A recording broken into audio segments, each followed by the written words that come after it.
नमस्कार दोस्तों, स्टडी गुरुकुल में आप सभी का स्वागत है। आज है तारीख 21 जनवरी 2019 और मैं आपके लिए 21 जनवरी 2019 पर बनने वाले सभी टॉप सिलेक्टेड करंट अफेयर्स लेकर के हाजिर हूं।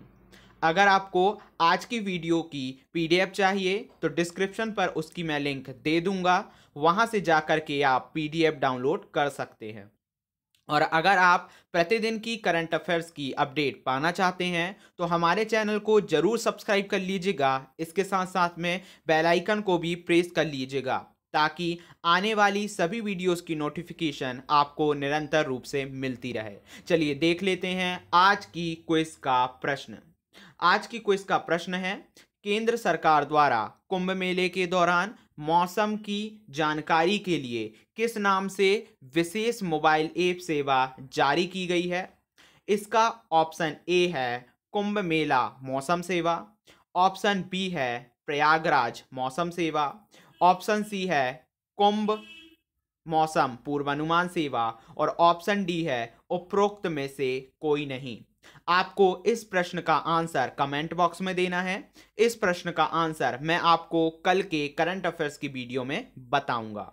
चलिए देख लेते हैं आज के सभी करंट अफेयर्स, जिसमें पहले प्रश्न की बात करें तो पहला प्रश्न है, 21 जनवरी से कौन से बे प्रवासी भारतीय दिवस का आयोजन वाराणसी में किया जा रहा है? तो हाल ही में जो 21 जनवरी है उससे भारतीय प्रवासी दिवस मनाया जा रहा है और यह मनाया जा रहा है वाराणसी में।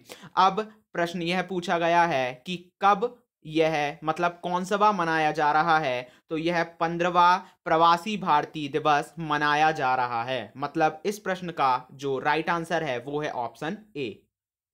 अब परीक्षा में अक्सर यह प्रश्न पूछ लिया जाता है, कोई भी दिवस जब मनाया जाता है तो इसका विषय क्या था? तो जो भारतीय प्रवासी दिवस जो मनाया जा रहा है इसका जो प्रमुख विषय है वह है नया भारत बनाने में भारतीय प्रवासी की भूमिका। याद रखिएगा।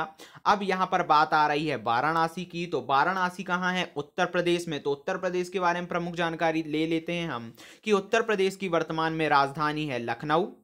उत्तर प्रदेश के वर्तमान में मुख्यमंत्री हैं योगी आदित्यनाथ और उत्तर प्रदेश के वर्तमान में राज्यपाल हैं राम नाईक। जबकि अगर हम बात करें कि उत्तर प्रदेश का गठन हुआ था कब, तो यह हुआ था 24 जनवरी 1950 को। उत्तर प्रदेश के बारे में इतनी जानकारी पर्याप्त है। चलिए देख लेते हैं दूसरा प्रश्न।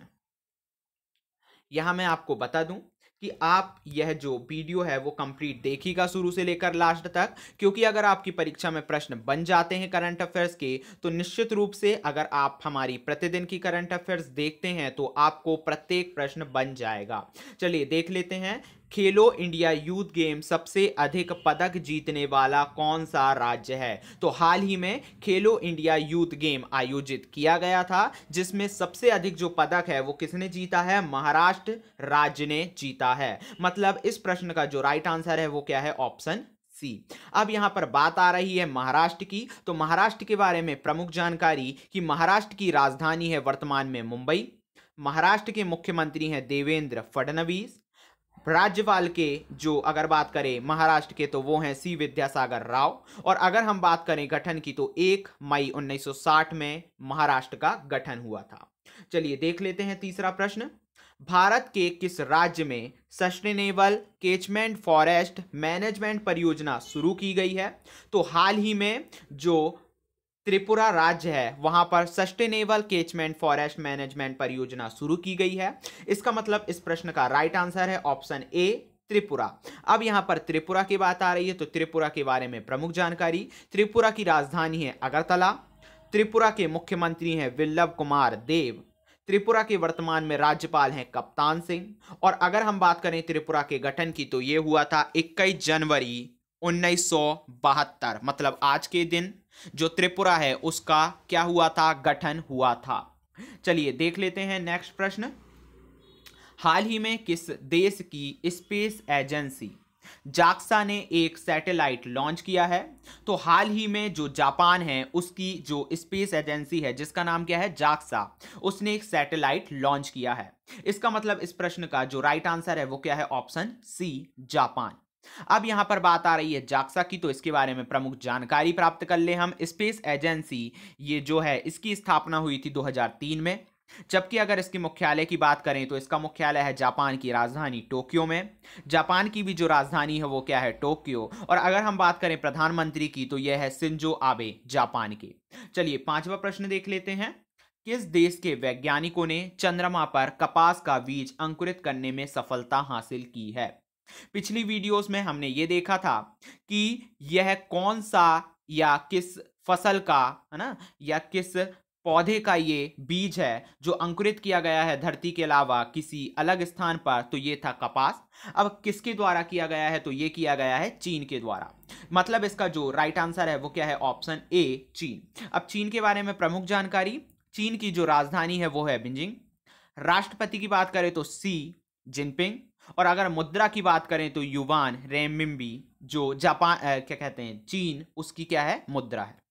अब छठवां प्रश्न देख लेते हैं।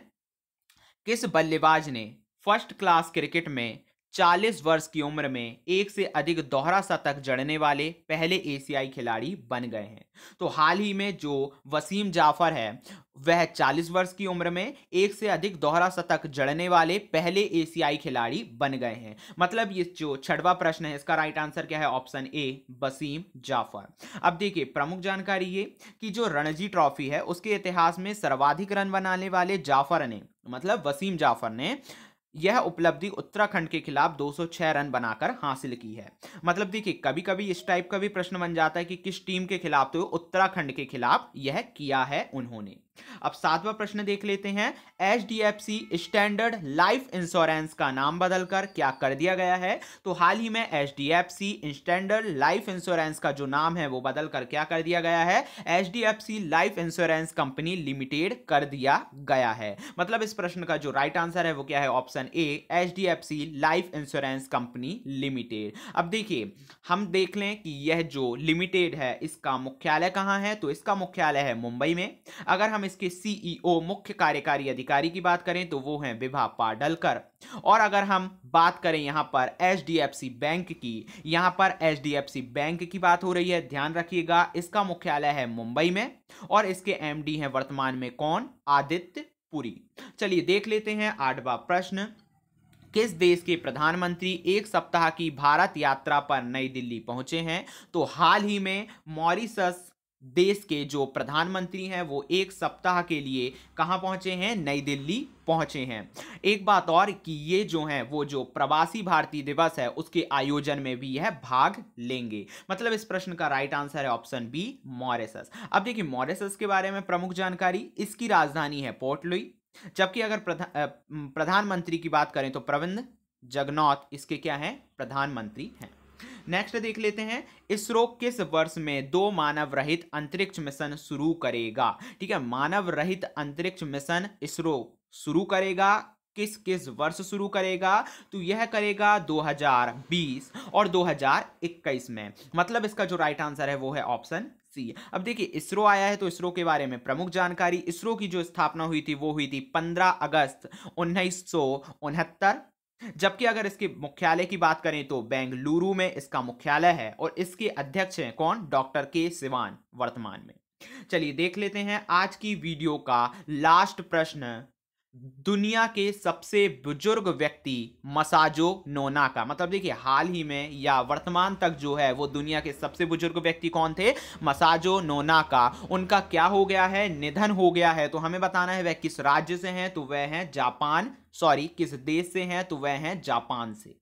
ठीक है, तो यह प्रश्न आप याद रखिएगा। बाकी हमने जापान के बारे में सभी जानकारी देख ली है कि जापान की जो राजधानी वो क्या है और जापान के वर्तमान में प्रधानमंत्री और मुद्रा क्या है। तो ये थे दोस्तों 21 जनवरी 2019 पर बनने वाले टॉप सिलेक्टेड करंट अफेयर्स। कल की वीडियो में हम 22 जनवरी 2019 पर बनने वाले सभी करंट अफेयर्स देखेंगे। अगर आपको यह वीडियो पसंद आई तो वीडियो को लाइक जरूर कीजिएगा। इसके साथ साथ में ज्यादा से ज्यादा अपने दोस्तों को इस वीडियो को शेयर कीजिएगा और हमारे चैनल को सब्सक्राइब जरूर कर लीजिएगा और बेल आइकन को भी प्रेस कर लीजिएगा और ये बताइएगा कि यह वीडियो आपको कैसी लगी कमेंट बॉक्स में। धन्यवाद दोस्तों।